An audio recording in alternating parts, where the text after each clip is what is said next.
OpenAI has released a new voice engine where it can create synthetic voices from just 15 seconds of audio, and it is incredible. They used to have another one. Let me show you that. Basically, ChatGPT uses, and anyone can use on their API. So here's an example. The sun rises in the east and sets in the west. This simple fact has been observed by humans for thousands of years. Okay, that's pretty good, but you have to wonder, well, how much training went involved? Do you have to use only a set of like 6 voices? But now they're saying you can upload any clip of 15 seconds, and it can create a clone of that voice. Let's take a look at this. So they do go through this and show you what the reference is. So let's listen to this one. This is the reference audio for this clip. Force is a push or pull that can make an object move, stop, or change direction. Okay, now here's the generated audio from that. Some of the most amazing habitats on Earth are found in the rainforest.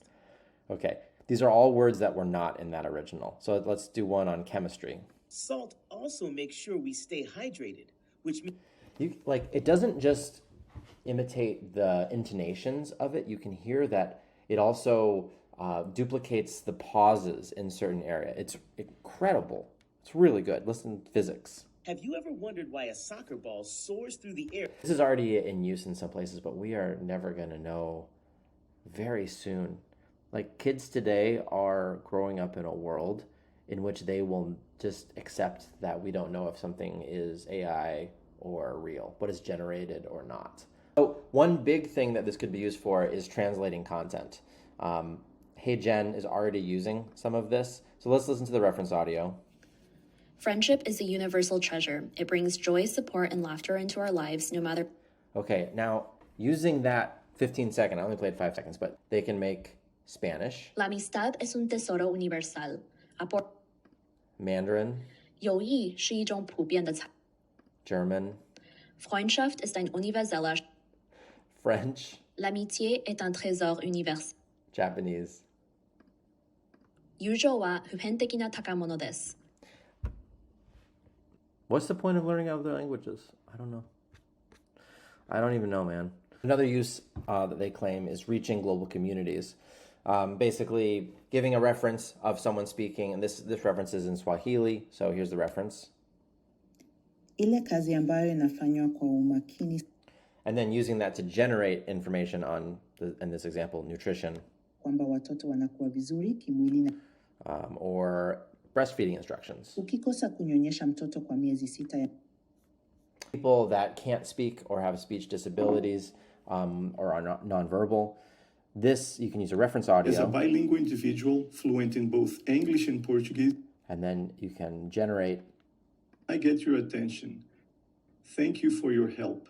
That's gotta be amazing, especially if somebody has lost their voice. To be able to use old audio and reconstruct that. That's in 15 seconds even. That is crazy. They have more examples. The big thing, of course, that they want to address here is like, how do we do this safely? So right now, they're only rolling it out to some of their partners. And then they say there's different things like partners must disclose their audience is AI generated. And they've also, and this is really important right here, watermarking to trace the origin. So hypothetically, I think this is the first use of watermarking in OpenAI, at least that I'm aware of. This means that there is some way of just running a hash or whatever on this and saying, oh, this is generated. I am very curious if it washes out, like that watermark, if somebody compresses it, or like how strong is that watermark? Because ideally, if that watermark is strong enough, that should help on, except for like the most extreme examples of people really taking the work out of it.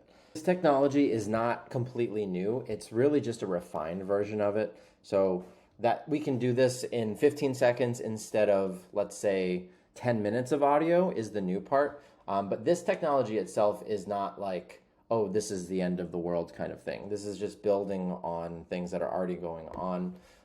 And right now, you can already clone voices. You might not even know it. I went on Facebook the other day, and it is, as far as I can tell, 100% AI-generated content at this point. It was so bad.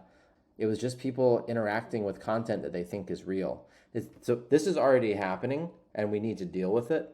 But we are getting to a place where it's becoming extremely easy, and it's going to be very easy to create a lot of it. How we deal with that as a culture is going to be interesting. This reminds me of the old Neil Postman book, Amusing Ourselves to Death. Technopoly is another of his books. And basically, any technology can be used for good and evil. But it does, with different mediums, have different biases. And the bias of being able to clone someone's voice is going to be used for amazing good, being able to translate someone's own voice into many languages, giving people their speech back. It's going to have some really amazing uses.